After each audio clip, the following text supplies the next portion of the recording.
So this is a big meeting for you and me. I'm so excited because it's time to tackle this. We do so many experimental airplanes, and now we want to like Pilatus the Pilatus. Okay, it's happening. Everybody stay calm. What's the procedure, everyone? What's the procedure? Stay calm. Wait. Everybody calm down. Yeah, so this Pilatus has been on our field since brand new.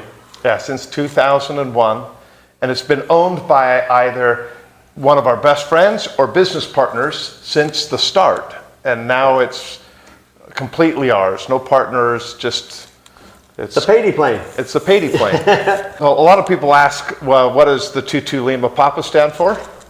Yeah, so there's a couple things. If you look it up, 22, most important. There's three primary, but one of them stands for twins. Yep. The other is adaptability and prosperity. So we love the number 22. That works good. The Lima Papa, there's two ways you could look at that. It could be let's prosper, which is pretty good. The twins, let's prosper. I think it's let's party. So there you go. Let's prosper and let's party. Ain't no party like a Scranton party, because the Scranton party don't stop. Okay, so first thing is speed mods. There's several speed mods, but the biggest thing, of course, there's prop. There's a cowling that we want to do some testing on. Several different props. We need more horsepower. But the horsepower is the big one. Pratt & Whitney, we need your P model. I want that. Super awesome 67P model variant. This has a different earlier series engine. The P model just came out. It is wicked awesome. Higher, hotter, faster. Yep. So let's change the motor. So we're going to change the motor. There's two companies that have got STCs in the works. Chris Spinoff, their STC's done to put the motor in.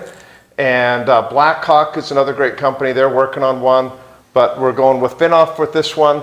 We'll kind of let you follow through the swap and see how it goes, the good, bad, ugly, how the install works. We'll try to keep you updated. I gotta tell you, we'll give you updates about the progress because it's just fun. Airplanes are cool and modifying them is cooler. But I gotta tell you, meeting Chris, I can't imagine there being any problems, and the ones that do arise, I can't imagine he isn't gonna just jump right on it. That guy is such a nice guy. It was like, are we really gonna make the jump to this big motor? Yeah. And then you meet this guy, and you're like, I just want to get whatever he has to offer. And he's been involved in the PC-12 from the very start. So we're going to do that. The P model, if you're not familiar, the new Pilatus NGs have a faster cruise, a faster time to climb because they have that P model motor. So we're going to put the P model motor in here, which will add a little bit of weight. But the legacy Pilatuses like this one are significantly less weight than the NGs. We're seeing a few hundred pounds. We'll get into numbers as we go through the project, but that'll be the big thing. What after that? Well, we definitely want to get avionics is probably the next most important thing. Because I go like this: avionics first, engine first. No, oh my gosh! So I'm all about speed and horsepower. So you knew it was going to be engine for me, but. We've been flying Pilatus for so many years. My first Pilatus I ever flew was this one 20 years ago. Right. Nearly 20 years ago. And I love it. So Pilatus has just killed it. We love the plane. Unfortunately, and I can only think it's because it just wasn't available, I'm a Garmin fan. Everyone knows I'm a Garmin fan, but I think a lot of people in aviation are, and Garmin just... I've tried the earlier Pilatus, I've tried the mid-series upgraded Pilatus, I've tried the most recent Pilatus, and I'm sorry, it's Garmin all the way for me. So it doesn't matter what year, make, or model, I want an all Garmin glass panel, so we got to go Garmin glass. Well, the good news is there's been Garmin in these, you could upgrade to the 750, 650 from the old 530. Which this one had. Which this one has, but now you can get the 750, 650 XI, you can get the new G600, for your primary flight displays. We're going to try to fit in some others, but just recently they came out with the EIS, so now we can have engine information, because we've seen these with the 600s in it, but with the old engine information. Yep. So now with the Garmin information, we can push to all of them. And now they've just recently got the autopilot. You can put the Garmin autopilot in here, replace all the servos, which will save a lot of weight, and it's going to make a big difference on how it flies. So. Yes, Garmin's integration to their autopilot's unbelievable, so I'm super excited about that. Is there many planes with all those components together yet? This will be the first one. Okay, that's what I thought. Yeah, but I So want we gotta be everything. hurry, because I want to be first. Like we Then we'll tell you if it didn't go good or if it went good, but let's be there's first. at least one with the Garmin EIS in it. I know there's at least one with the Garmin autopilot in it. But this, as far as I know, will be the first and only so far, or at today's date, of the new autopilot, the EIS, and all the Garmin information. So we'll get that done. Of course, got to do interiors, probably the cheapest part of this, and we'll get that done. And then we're going to have to pick someone to paint it, and that's going to be a challenge too, because we've got several good companies to choose from. This is the current paint, That's our airplane. and it's beautiful, but it is a little tired. Yeah, it looks perfect from 20 feet, or at least from 2,000 feet when it flies over. If you fly by, it looks absolutely looks fantastic. amazing. So it's a little tired. It's 20 years tired. So let's do interior and paint at the same time. I want to brand it for Best Tugs. No doubt, we're gonna have to put best tugs like real big, like on the side here, or on the tail, or On something. the belly, or we'll come up with. We got to get best tugs on it. So Okay, so your thoughts are, and I agree. Is it engine first, avionics, paint, paint and and interior. interior at the same Whenever time. we get it done. I agree. I agree. Well, Take a big gulp twice. Let's break open the piggy banks and get to work. love it. Oh, this is a strange one. Wait, who are you? A platypus? Parry the platypus! Well, this is like any big project. Before you undo anything, you inventory. And last thing I want to do is take a perfectly good flying airplane, put it on the ground, and get started, and then find out I have something I didn't have in the box or in the kit that I needed to order that's going to be 3 or 4 weeks out and have a torn apart airplane. So I know we're going to miss stuff, but we're sure trying to go through it hard. So this is the start of it. I've got more tables on the other side of the shop, and we're just itemizing every little part and component and going through and make sure we've got everything and all the paperwork to go with it so we can have good logbook entries. Wazowski, you didn't file your paperwork last night. Oh, that darn paperwork. Wouldn't it be easier if it all just blew away? But this is a lot of work. I'd say so far in ordering parts, finding part numbers, getting them here, it's probably, 8 to 12 hours of work. Did you sleep okay last night? Great. I got a full 40 minutes. There's probably ways to shorten that down, but some part numbers are like, this part number doesn't pull up anywhere, and you find out, well, that's a Pilatus part number, but it's an old part number, or whatever. It's there's always something, but at least eight hours of prep in getting parts coming, and I got a bunch more parts coming. So, but here we go. I'll keep at it. I'll try to keep tabs of the hours as we go too, on what it really takes to do an engine like this. And I've got 2 certified mechanics overseeing the project. Of course, Mike and I, we want to be involved in everything. We kind of have a philosophy when building airplanes. It's when in doubt, throw it out. Always replace with new. And if it doesn't look right, stop. And maybe we're control freaks, I don't know. But we like to have our eyes on everything. And so, especially with an STC like this, it's going to be really fun to kind of see how it's done and why they did it. And, if any improvements could be done, if anything, that still is legal within the parameters of the installation. So here we go. Lots of work to do. And so it begins. This engine is done almost 7,000 hours of taking really good care of this airplane. About, maybe 400 hours before it's due for an overhaul. It would be its second overhaul. They're every 3,500 hours. But we decided to pull it early because we got that. Well, we've started, and I think it's a good start the first day. With all the preparation we did and ordering parts and making sure everything would be here so that we could just start and never stop. Like any project, you start realizing, oh, shoot, we need these crushed gaskets and these you know, spacers and these new bolts we want to replace. We're not going to reuse the old ones. And so we did miss a few things. So tomorrow morning, start next day airing a bunch of other little random stuff. But all in all, so far, no big, huge problems, just a lot of work. The hardest part, I think, is always like any project, getting started. And the second hardest part is sticking at it. So here we go. 7 hours later.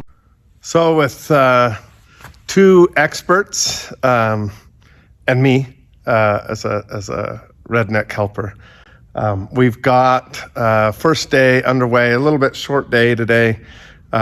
We started at 9 o'clock and stopped at 4 o'clock. We didn't really stop for lunch break, but so that's what we're into it so far. And this is what we got done. Obviously the props off and all the parts of the cowling that need to be off, and exhaust, and a lot of hoses and brackets, and still a lot to go, but that's our first day in, and we'll just keep plugging along. All right, so there's several big changes to the going to the Papa motor, besides just the horsepower.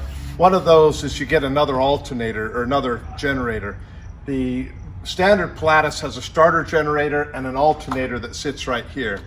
When you go to the Papa motor, it's got another accessory pad, and you get rid of this pulley and this mount here, and you get two generators. So you get a lot more power, a lot better redundancy, but because of that, you need more cooling for it. So normally you have this NACA scoop right here, which we've just removed.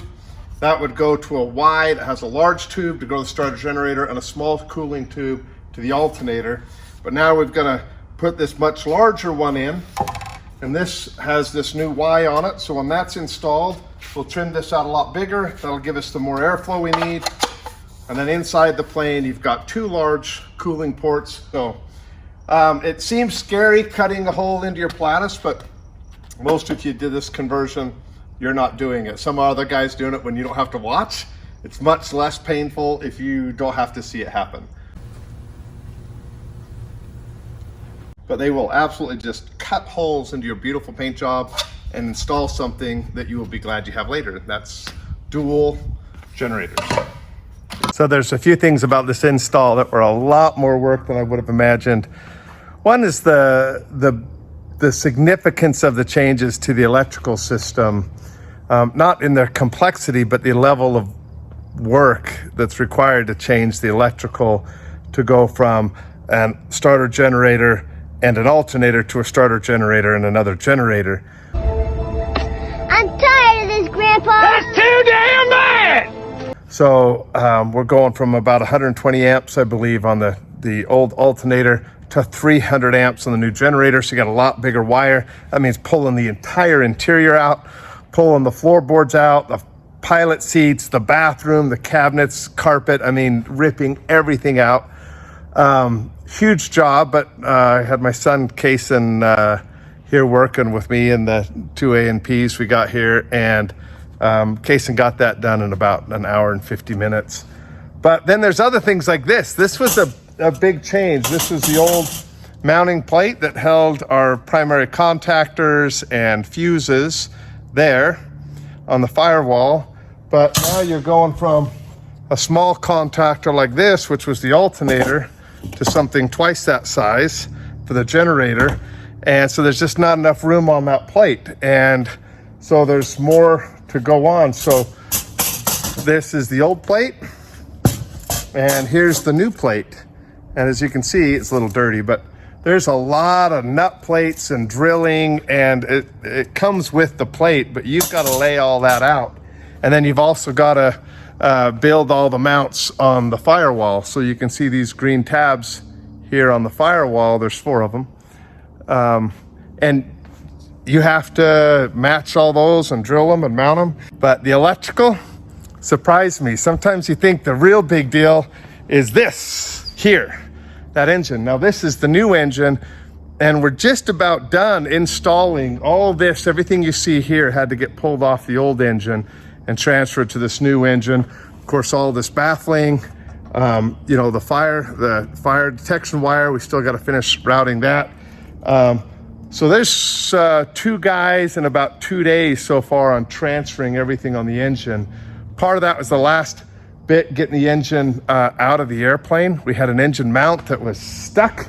I mean, stuck. What I'm doing up here, I'm stuck! How'd you get on the roof? What am I doing, an interview? Shut up and get a ladder or something! This bolt right here would not come out, and when the engine's there and it's surrounded by everything, you can't hardly get to it.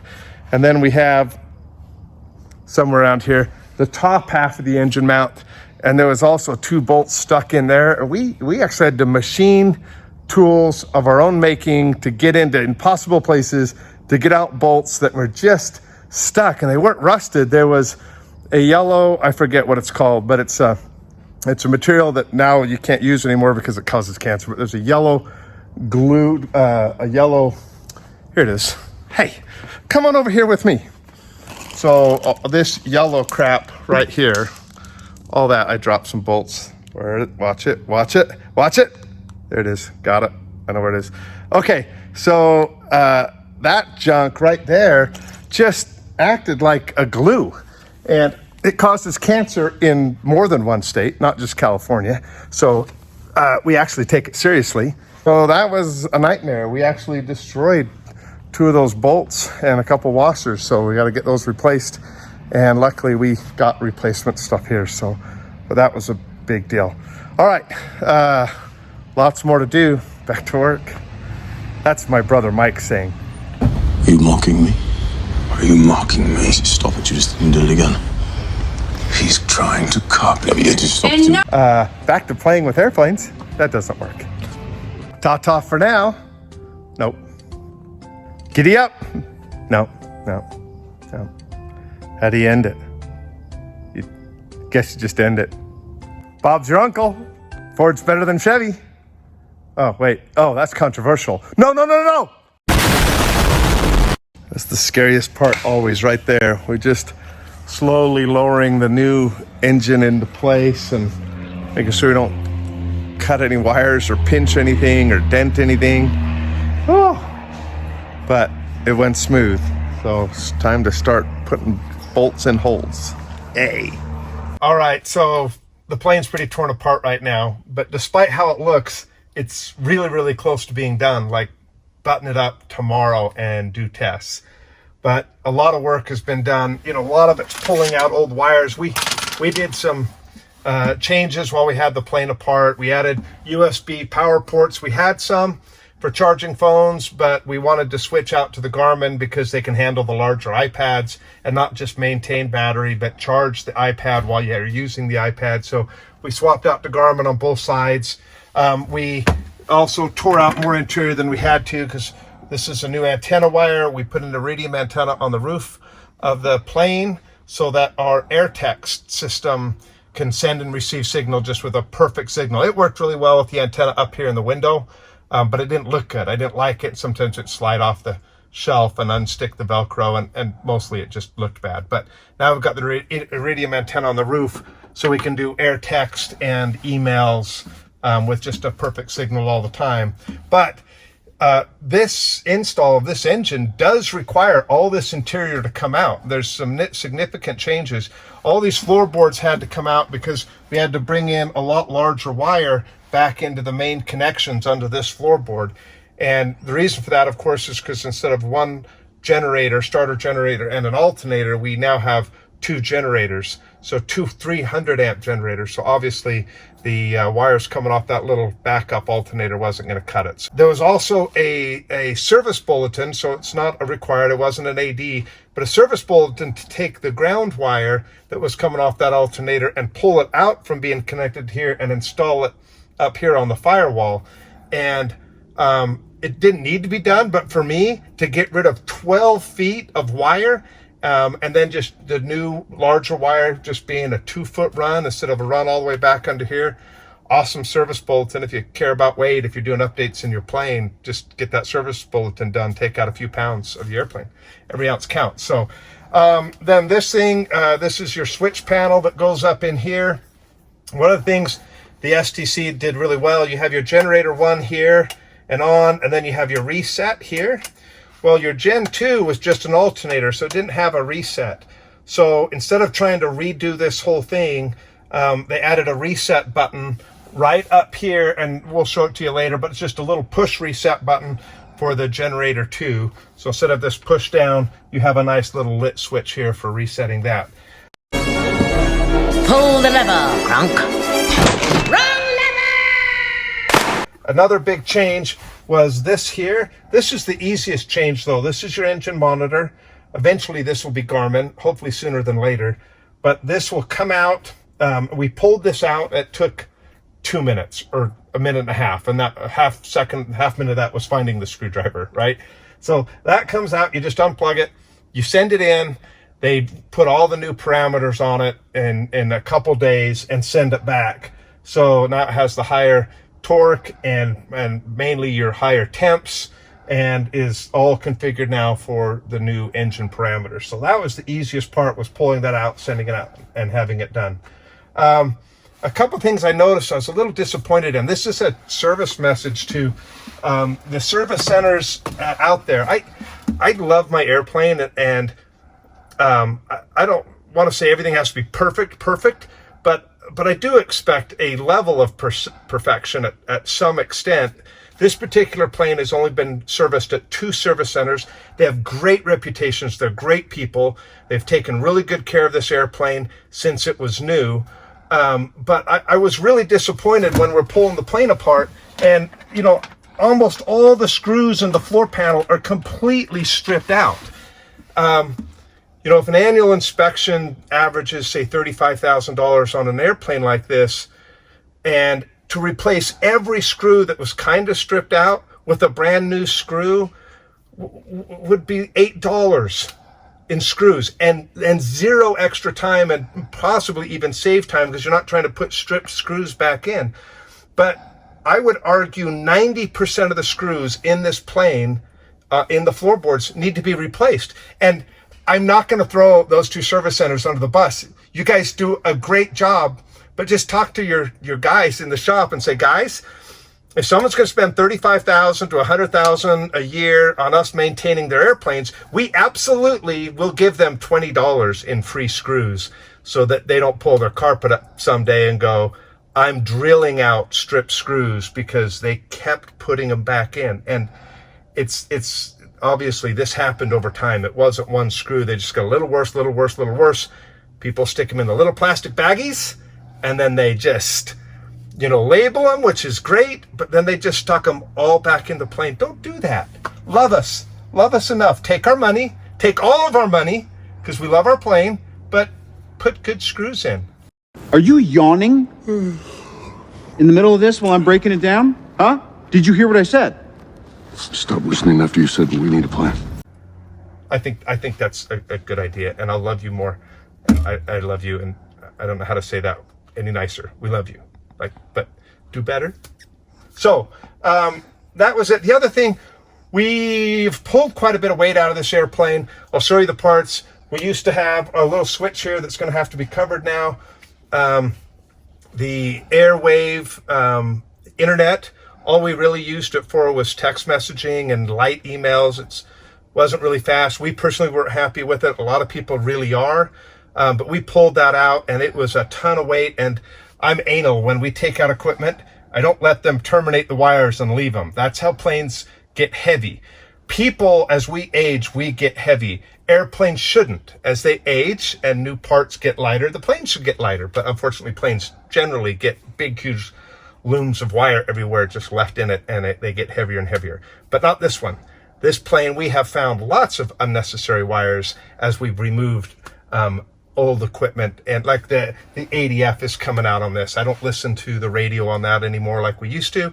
I have XM radio. I'm just not going to try to tune into the old stuff. So tons of wires, tons of equipment out. I think that's probably it on the inside of the changes that happen here. The added switch, the added wires, some changes on the circuit breakers and panel. This thing swapped out. You'll notice a big, huge hole right here. This was just something that needed to be done.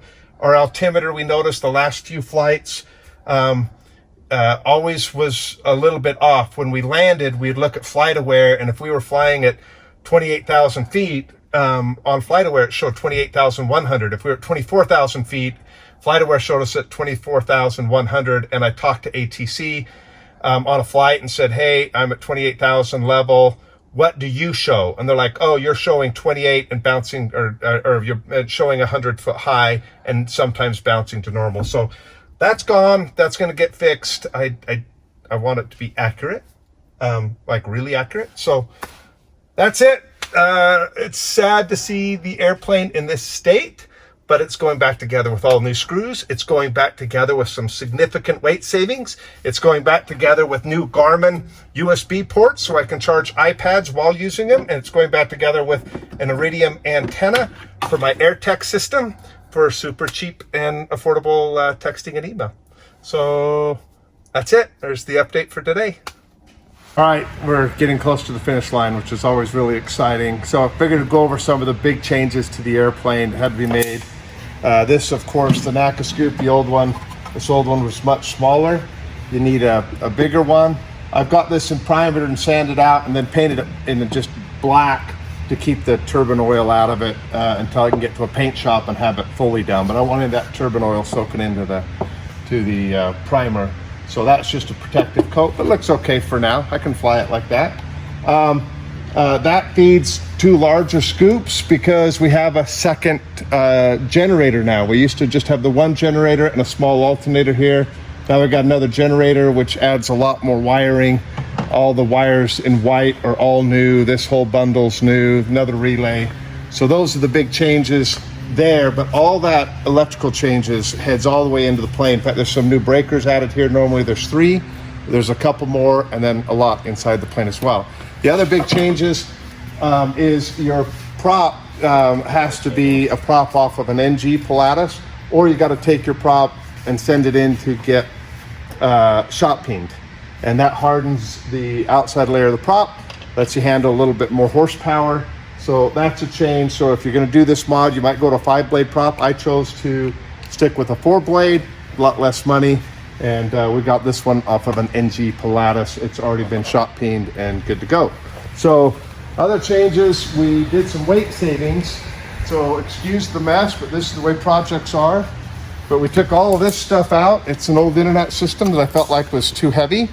And then all this wiring that went with it. And that adds up a lot of weight. The other things over here, we pulled out the entertainment system. So all this came out, and this was really, I always thought radios were light, but by the time you get this shelf in there and the power converter, power supply, that's pretty heavy. And then I just don't listen to CDs anymore. I don't need the CD player rack for storage. We have XM for entertainment, and we have Bluetooth on our audio panel. So we're playing our own playlist or XM. So this just had to go. And then we pulled all the wires related to it to get them out, because I think airplanes should always be on a diet, except horsepower. That engine does weigh more than the original engine. I think that's partly in the gearbox because it's handling more horsepower, which is why it can handle the full power of 1,200 horsepower all the way through the climb instead of a 5-minute limitation. And then maybe the fins add, but that weight, but that engine, when you weigh it, it is heavier. So it is not, some people would say that the Bravo motor and the Papa motor are just basically the same, but different documentation. And that's not true at all. There is significant difference. They're the same footprint. They look the same on the outside, but when you put them on a scale, that's a heavier motor. So we pulled weight out here, we pulled weight out there. We cleaned up a lot of things on the inside to save some weight and add a little bit on the engine. So I guess it's like trim the fat and wait for horsepower. That's okay. And you know, muscle weighs more than fat. So trimming fat, adding power. Rawr. It's excited. We might start this today. So this is it. Like, we're actually going to pull this thing out and run it for the first time. And honestly, it's kind of unnerving the first time you start an airplane after major surgery. And replacing an engine and changing the electrical system, I would call that major surgery. How are we doing over there? We're good? How are we doing over there? So, I mean, this is a big deal. I'm excited. Okay, we all clear? All clear. So, should be up all the way. Yeah, the only part about all these tests that isn't stressful is the tug I'm using. It's easy and cheating. So, there we go.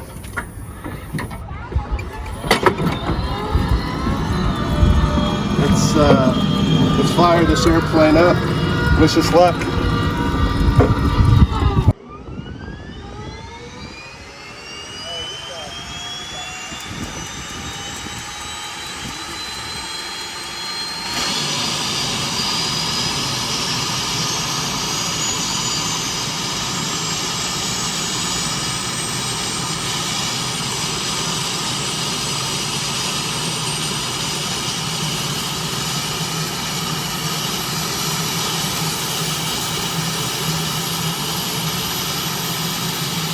So it's now months later, and we've been flying this plane like crazy.